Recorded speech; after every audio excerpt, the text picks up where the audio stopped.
मालिकेच्या आजच्या भागामध्ये आपण पाहत आहोत. आता अहिल्याने ह्या सगळ्या केलेल्या गोष्टी आदित्यला स्वतः सांगितलेल्या असतात आणि ती तिथून निघून गेलेली असते.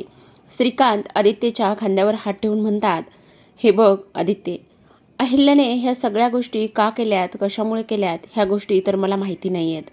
पण मी आज तुला एक गोष्ट सांगतोय. कुठल्याही परिस्थितीमध्ये मला माझी सून परत हवी आहे. तू जा आणि ताबडतोब तिला थांबव. तू तिची हात जोडून माफी माग. तुझं चुकलंय, अहिल्याचं चुकलंय. अहिल्याने ह्या सगळ्या गोष्टी करायला तिला भाग पाडले. त्यावर प्रिया म्हणत असते, दादा, पारू आता अशी कधीच वागू शकणार नाही याची मला खात्री होती. पण आईमुळे ती अशी वागली आहे. ती खूप स्वाभिमानी आहे आणि आपल्या सगळ्यांना माहिती आहे की इथे पारूची ह्या सगळ्या गोष्टीमध्ये काहीच चूक नाही. त्यावर लगेचच आता इकडे प्रीतम म्हणत असतो, दादा तुला एक गोष्ट सांगू का? ह्या सगळ्या गोष्टी तुझ्यामुळे झाल्यात. ह्या सगळ्या गोष्टीमध्ये तुझी चूक आहे. तू पारूला एक गोष्ट इथे निवडायला सांगितलीस. तिला तू चूज करण्यासाठी ऑप्शन दिलेस तुझ्यामध्ये आणि प्रॉपर्टीमध्ये. म्हणून मी म्हणतोय ताबडतोब जा आणि ताबडतोब जाऊन तिची पाय धरून माफी माग. तुझी चुकले, तू तिला परत घेऊन ये. त्यावर लगेचच आता इकडे दामिनी म्हणत असते, आदित्य हे बघ, मी काय म्हणते ते तू नीट ऐक. ह्या सगळ्या गोष्टी करण्याची तुला काहीच गरज नाहीये. तुला एक गोष्ट सांगू का? त्या पारूला जे काही करायचं आहे ना ते तू करू दे. हे बघ, तू आत्ता तिची माफी वगैरे काहीच मागू नकोस. वहिनीने ज्या काही गोष्टी ते केल्यात त्या गोष्टी काहीतरी विचार करूनच त्यांनी केल्या असतील. त्यावर लगेच आता आदित्य इकडे म्हणत असतो, आज खरं तर आईचे मला अगदी मनापासून आभार मानायचेत. आज आईमुळे मला बऱ्याच गोष्टी समजल्यात. आता एक खात्री नक्की झाली मला की मी इथून पुढे कुठल्याही परिस्थितीमध्ये पारूचा हात आणि पारूची साथ कधीच सोडणार नाही.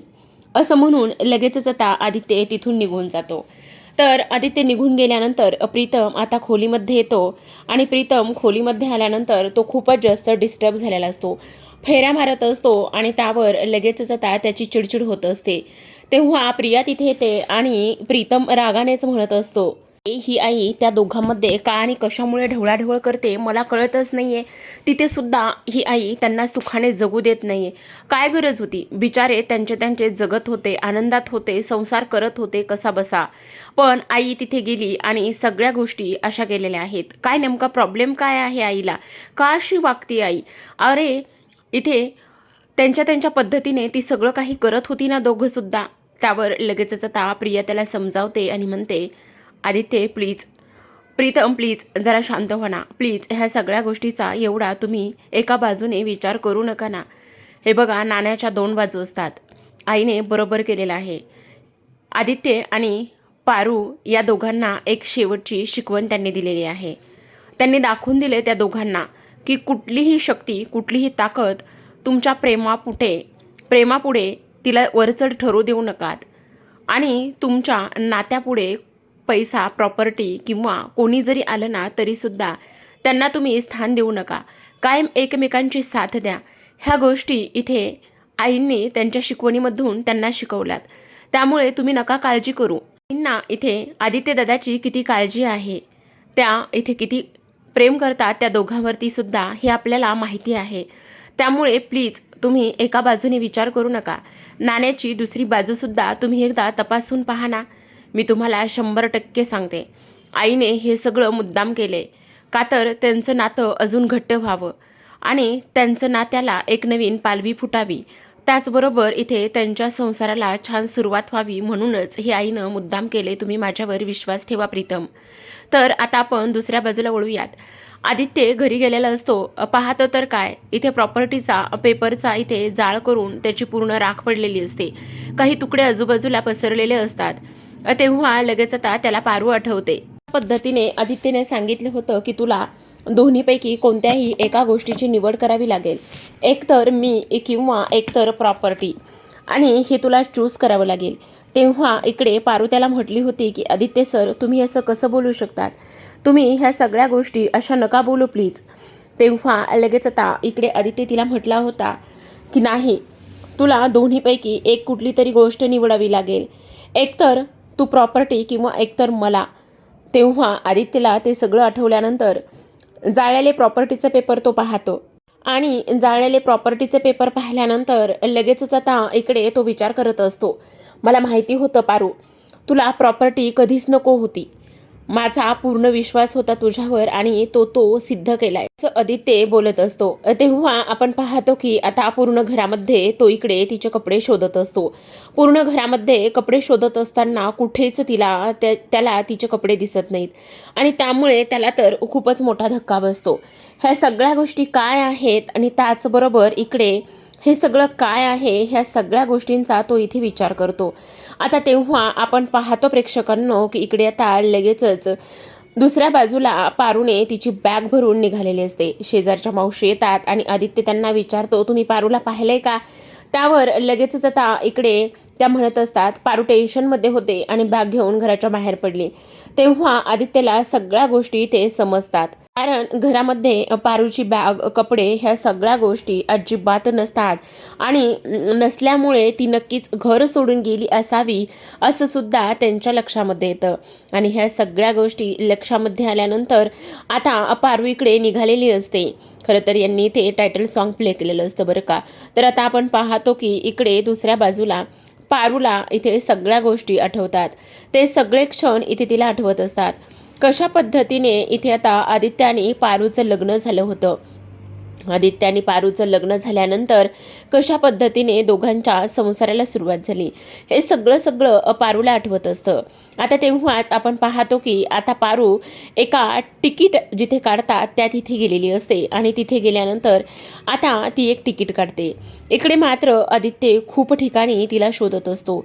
मोबाईलमध्ये असलेला फोटोसुद्धा तो तिला दाखवतो आणि बऱ्याच ठिकाणी त्याने शोधल्यानंतर त्याला मात्र पारूचा आत्तापर्यंत कुठेच आत्तापत्ता लागलेला नसतो.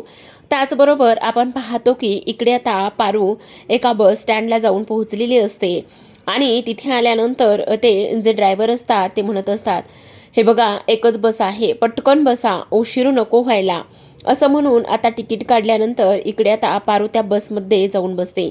इकडे दुसऱ्या बाजूला मात्र आदित्य खूप फिरलेला असतो आणि फक्त तो आता इकडे पारूलाच शोधत असतो.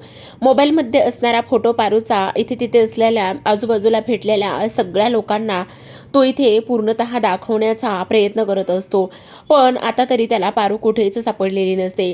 शेवटी तो आता एका बस स्टँडच्या ठिकाणी येऊन पोहोचतो. तर इकडे आता पारू त्या बसमध्ये जाऊन चढलेली असते. आता पारू त्या बसमध्ये जाऊन चढल्यानंतर आपण पाहतो की इकडे आदित्यसुद्धा अगदी पारूच्या खूपच जवळ येऊन पोहोचलेला असतो. पण आदित्य पारूच्या खूप जवळ येऊन पोहोचल्यानंतर सुद्धा त्यांची थोड्यातच चुकामुक होते. आता पारू तिथेच बाजूला असलेल्या एका गाडीत चढते तर आदित्य मात्र दुसऱ्या बाजूला असतो.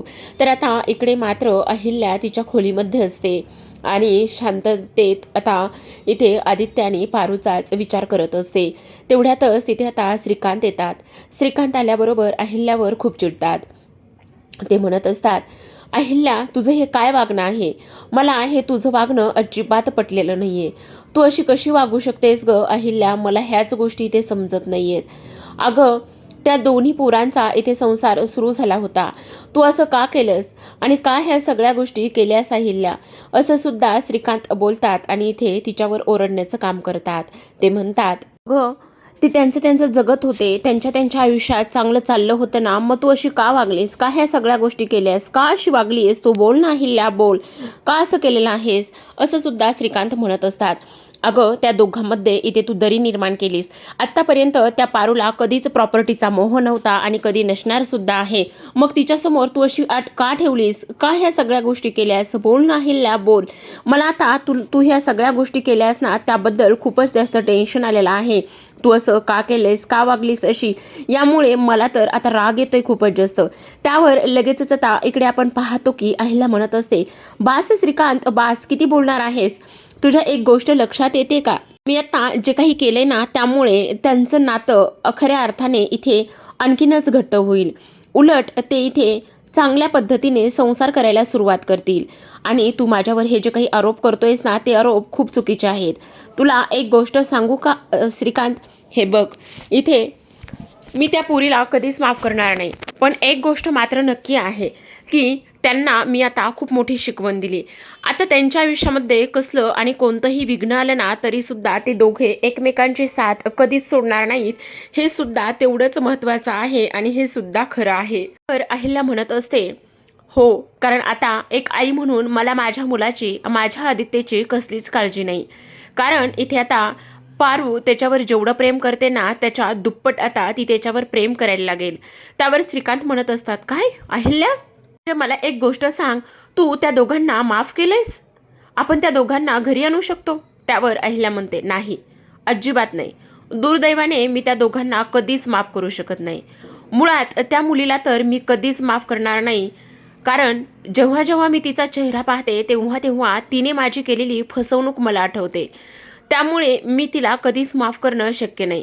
पण एवढी मात्र नक्की खात्री आहे की एक आई म्हणून आदित्यची काळजी आणि आता त्याच्या संसाराची काळजी माझी मिटलेली आहे. त्यामुळे आता आदित्य आणि पारू या दोघांचा या घरामध्ये विषय कधीच निघणार नाही किंवा कोणी काढणार सुद्धा नाही, असं अहिल्या म्हणते. आणि तेव्हा मात्र श्रीकांतला खूपच मोठा धक्का बसतो की अहिल्याने ह्या सगळ्या गोष्टी मुद्दाम केल्यात. अहिल्याने हे सगळं मुद्दामून घडून आणले हे त्यांच्या लक्षात येतं. असं म्हणून अहिल्या तिथून निघून जाते. श्रीकांत म्हणत असतात, वा अहिल्या वा, आज तुझ्या तोंडून ह्या सगळ्या गोष्टी ऐकल्यानंतर मला मात्र खूपच जास्त भरून आलेला आहे. आता इकडे तुला आज तू दाखवून दिलेस की तुला इथे आदित्य आणि पारूची किती काळजी आहे. ह्या सगळ्या गोष्टी इथे तू दाखवून दिलेल्या आहेस. आज मात्र इथे तू एक बायको म्हणून आणि तुझा एक माझ्या मनामध्ये बायको म्हणून अजूनच आदर वाढला आहे. खरंच तुझ्या ह्या तत्वांना तू मुरड घातली नाहीयेस. तुझा स्वाभिमान तू इथे जपलायस आणि तू सगळ्या गोष्टी इथे आदित्य आणि पारूसाठी केल्यास. आज खरंच मला आज तुझा खूप अभिमान वाटतोय बघ अहिल्या, असं इकडे ते म्हणत असतात. मानलं तुला, तोड नाहीये बघ तुझ्या स्वाभिमानाला अहिल्या, असं म्हणूनच श्रीकांत आता हसायला लागलेले असतात. तर आता प्रेक्षकांनो आपण पाहतो की इकडे आता दुसऱ्या बाजूला अहिल्या हॉलमध्ये बसलेली असते. तेव्हा तिथे आता प्रिया आलेली असते. प्रिया तिथे आल्याबरोबर ती म्हणत असते, आई मला एक गोष्ट सांगा, तुम्ही इथे आदित्य आणि पारूचा विचार करताय ना, मग तुम्हाला एक आई म्हणून त्यांची एवढी काळजी आहे तर तुम्ही असं का वागलात आई? नका ना असं वागू. चला ना आपण इथे आदित्य आणि पारूला लवकरात लवकर घेऊन येऊ. आज त्यांना आपली खूप जास्त गरज आहे. त्यावर लगेचच आता अहिल्या म्हणत असे, हे बघ प्रिया, तू ह्या सगळ्या गोष्टी मला सांगू नकोस. आई मी तुम्हाला ह्या गोष्टी सांगणारी कोण आहे?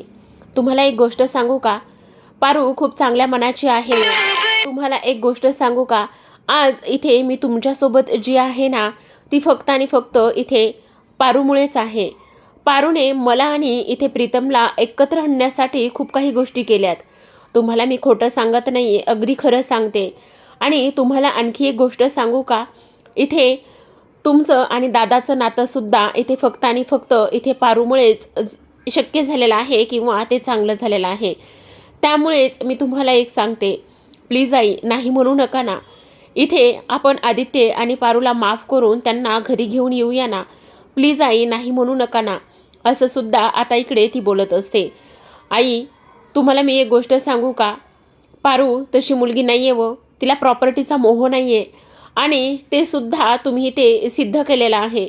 मी ह्या सगळ्या गोष्टी तुम्हाला ह्याकरिता सांगते कारण इथे पारू कशी आहे काय आहे हे चांगलंच माहिती तुम्हाला.